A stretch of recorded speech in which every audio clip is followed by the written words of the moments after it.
আজি all Assam Gorkha student ইউনিয়নৰ চিৰাং ডিষ্ট্ৰিক্টৰ অন্তৰ্গত চুনগাঁও আঞ্চলিক কমিটিৰ আজি ইয়াত যোৱাকালিৰ পৰা আৰম্ভ হোৱা দুদিনীয়া কাৰ্যসূচী লৈ এটা অধিৱেশন 15th বাইএনুৱেল কনফাৰেন্স ইয়াত চলি আছিল।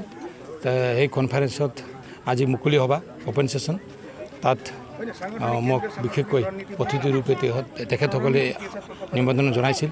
তো আজি মই অলপ পলম হৈছে অহাটো, বিশেষকৈ আজি প্ৰায় পৰ্বতঝৰা BTRৰ পৰ্বতঝৰা সমষ্টিৰ অন্তৰ্গত দেৱীতলা মাৰ্কেটত যোৱা সন্ধিয়াত 4:30 বজাত বহুত মানে দোকান পোহাৰবিলাক মানে জুই দি পুহ গৈছে, জ্বলি গৈছে।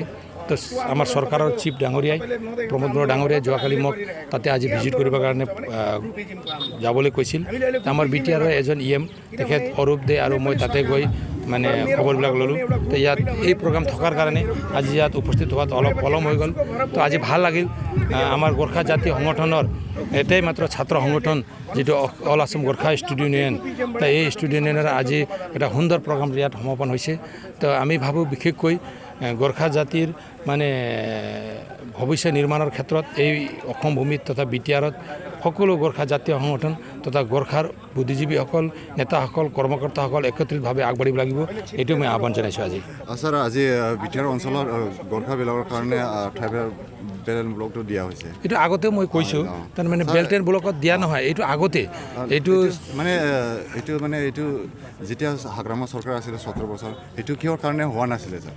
নহয়, হোৱা নাছিল মানে এনেকুৱা, এইটো আগতে মানে আমাৰ প্ৰায় যেতিয়া ট্ৰাইবেল বেল্ট এণ্ড ব্লকটো সৃষ্টি কৰা হ'ল সেই সময়তেও প্ৰটেক্টেড কমিউনিটি হিচাপে এই জাতিক তাতে ৰখা হৈছিল। কিন্তু নমেনক্লেচাৰ ক্ষেত্ৰত অলপ গণ্ডগোল আছিল, যিটো আমাৰ এটা ডিমাণ্ড আছিল মানে এই গ্ৰেজিং কাল্টিভেটৰ ৰাখিব নালাগে, এটাই জাতিৰ নাম হিচাপে গোৰ্খাক ৰাখি দিয়ক। এই হিচাপে অসম চৰকাৰে তেতিয়াৰ তৰুণ গগৈ ডাঙৰীয়া হওক বা সৰ্বানন্দ সোণোৱাল ডাঙৰীয়া হওক, তেখেতসকলে BTR কাউন্সিলৰ পৰা BTC কাউন্সিলৰ পৰা এটা NOC বিচাৰিছিল, কিন্তু তেখেতলোকে দিয়া নাই। আমি আগতে দেখিছোঁ প্ৰেম সিং ডাঙৰীয়াৰ নেতৃত্বত ইয়াত আমাৰ যি আমাৰ এই সময়ত উঠাই দিয়া হৈছিল এইটো 69ত, পিছত প্ৰেম সিং ডাঙৰীয়াৰ নেতৃত্বত এইটো আকৌ তাতে অন্তৰ্ভুক্ত কৰা হৈছিল।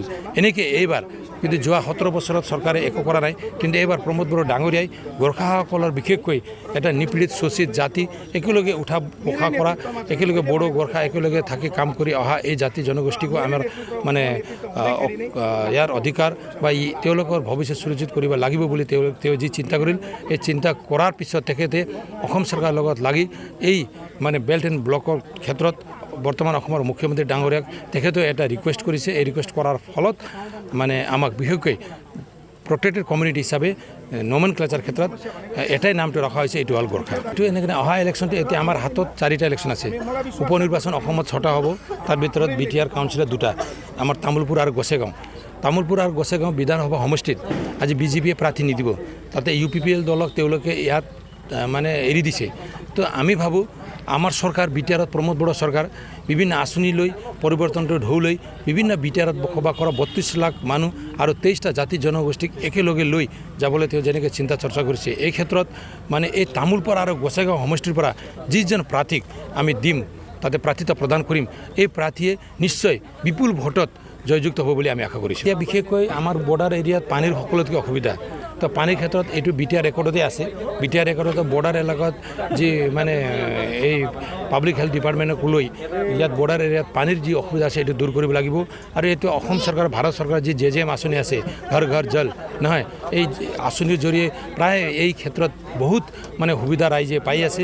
আৰু আমাৰ বিশেষকৈ এই সমষ্টিত 14 নং সমষ্টিত আমাৰ এজন দক্ষ EM আছে, তেখেত ৰঞ্জিত বসুমতাৰী ডাঙৰীয়া, তেখেতৰ নেতৃত্বত এই টুকুৰে বস্তি কওক বা এইবিলাক ভিতৰৰ যিবিলাক অঞ্চল আছে, ৰাস্তা ঘাটৰ পৰা আৰম্ভ কৰি সকলো তেওঁলোকৰ থকা বা তেওঁলোকে এতিয়ালৈকে পাই থকা যিবিলাক অসুবিধা আছে, এই অসুবিধা যাতে পৰ্যায়ক্ৰমে সমাধান কৰিব লৈ তেখেতে আগভাগ হাতত লৈছে। আমি জনামতে নিশ্চয় অহা দিনবোৰত অলপ সময় লাগিব। বৰ্তমান ক'ভিডৰ সময়ত চৰকাৰেও, অসম চৰকাৰেও বহুত কামবিলাক কৰিব পৰা নাই, ভাৰত চৰকাৰেও বহুত আঁচনিবিলাক হাতত লৈছে কিন্তু ৰূপায়ণ কৰিব পৰা নাই।